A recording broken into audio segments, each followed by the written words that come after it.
Hey guys, welcome back to another episode of The Rediscovery Effect. Today our guest is Rene Fernandez. Hello Rene, thank you for joining us. Thank you very much. Can you let everyone know what the name of your business is? So there's two businesses right next to each other. One is Azuca, Nuevo Latino, which is been in business about 20 years. And we recently last year opened Hola, which is a tapas bar. Perfect, Tapas. So can you give us a little bit of background? You said you've been open here for about 20 years. How did you actually get started in the business? I worked for a hotel chain for about 20 years and got really tired of the corporate world. And I always had a dream to do my own business. And since I'm a chef, I thought open a restaurant had to be the best thing I can ever do. And it is, indeed it was. Perfect. So since you've been doing this a long time, what would you say is the best thing for you to just stay motivated to keep doing this job every day? Every smile of the guests, I have an open kitchen, and every smile of the guests when they receive the plate and they taste the food, that's my motivation. That's instant gratification and motivates me to do better and better every time. Perfect. And so I'm assuming that you ask for a lot of feedback from your customers? Yeah, I mean the feedback, I go to tables and I receive immediate feedback, and if it's something is not to their satisfaction, we immediately address it, whatever that is, cold, hot, salt, not salt. Yeah. Okay, perfect, excellent. Quick question, we are located here in San Antonio in the South Alamo area. Why did you pick this location to open your restaurant? South Alamo back then, 20 years ago, it was an area that was not really popular, except a couple of businesses around, and we thought that bringing Azuca to this area was a good idea, and it did indeed. We came here, and after we did, all this area has been developing with nice restaurants, nice bars, and a beautiful walk. I absolutely agree. I know during COVID we had a lot of communities throughout the United States that closed down, but it seemed to almost be a boom for the downtown San Antonio market because things have just seemed to be revitalized since then. Right. So we still have the need of the hotel guests or conventions. I think conventions start coming slowly. Right. And once they come, we're so close to the convention center and the major hotels that is a great benefit to us. Yeah. Right, and the walkability down here is fantastic. Yeah. So everything is, and that's one thing I really like about this area is the fact that you can walk or bike this area very easily. What would you say, you mentioned a little bit about the convention center being close by. Would you say that that's your favorite thing in the neighborhood, or is something else a highlight? No, I think the neighbors are the best thing. They're very supportive. They are incredible when, providing business to the businesses around it. They use us a lot, and I think the neighborhood is so charming. It's a very eclectic. It's not like any other neighborhood in San Antonio. I can guarantee you that. It's almost like a small Austin. People are very eclectic, very different levels of incomes, and beautiful homes in here. Different incomes and kind of from all walks of life. I find kind of in this downtown King William, Southtown area that it's definitely a mix of people. I would agree with that. Since you have been a chef for many years at this point, can you reflect back on your career and think that maybe what some of the more memorable things that stand out to you that people have said to you along your way? Well, when we first opened the restaurant, we were the first Latino, not Mexican, but Latin American restaurant in the city. And we had the visit from different people, Anglo-Saxons, all kinds of different ethnicities. The most memorable thing I received is when I farewell the people at the table. I said, "Thank you for your business." And I asked them, "How did it go? How was your dinner?" And they say, "I have no idea what I ate, but it was really, really good, and we'll come back."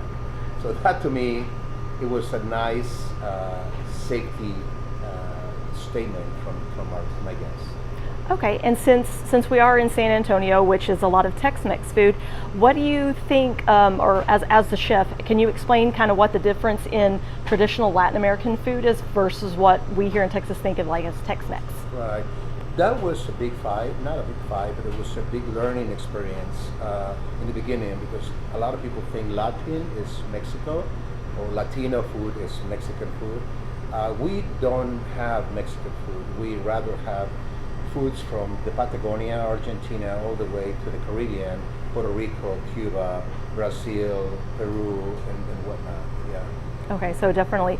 And do you do fusion foods? What do you Right. specialize in here? Right. So my cuisine is more what I like to serve with the ingredients of different parts of the world, Latin American, I'd say, and I fuse them together. So I can have a ají amarillo from Peru, mixing it with my own interpretation of the dish in here. Okay, perfect. We had touched on earlier about some things that happened across the country, but especially here in San Antonio, that damaged a lot of businesses during COVID. In your words, why do you think it's important for the community to support the local small businesses?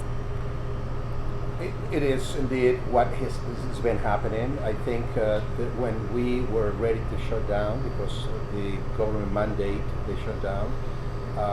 And then they open slowly with takeouts and pick up food. All the community here in my neighborhood was so active and so supportive to bring in and not let the restaurants die. And that was a blessing. That was definitely a blessing. So it does, what's important because the economy needs that. The small businesses are the one driving the economy and not the huge businesses. I couldn't agree more, and I think that was definitely something that I think kind of the pandemic hit home, was that the root of the community is those local small businesses, and I think that was a lesson that we all learned. Okay, lastly for my question, what's the best way for the public to find you? Do you have a social media handle? We do. We have Azuca, Nuevo Latino, Facebook. We have Azuca.net as a web page. We have Hola, Tapas.net as a web page, and Hola Tapas for the Instagram and other social media platforms out there. And what is your street address here? So it's 709 South Alamo Street in San Antonio. Okay, and your phone number? 210-336-4044. Perfect. All right, guys, hang tight and we'll do a quick tour of the restaurant.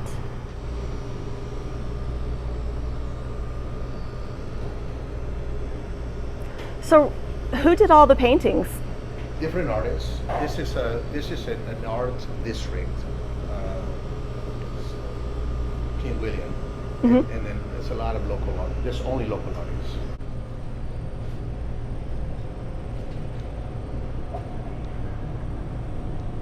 Hard at work.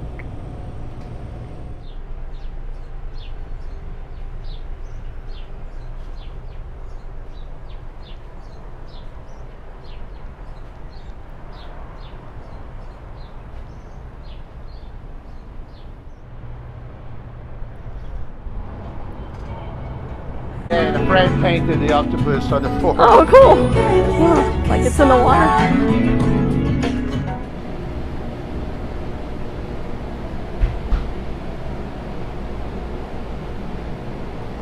And mainly all the paintings are from Iran.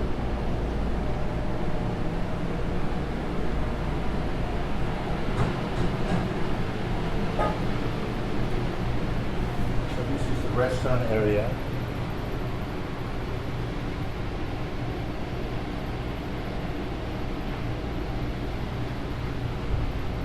Okay.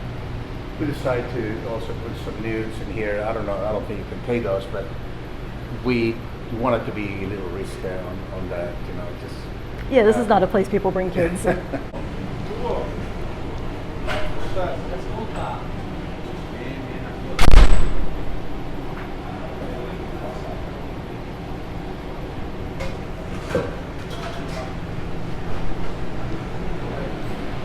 how are you?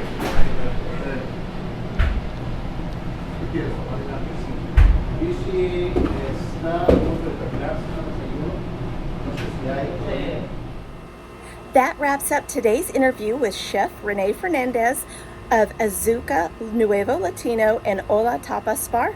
Again, my name is Bobby Owens, real estate agent with Lux Agency, specializing in the San Antonio downtown and urban core. If I can be of assistance for you with any of your real estate needs, I would appreciate a call. Let me know what I can do for you. Thanks so much, guys. Until next time.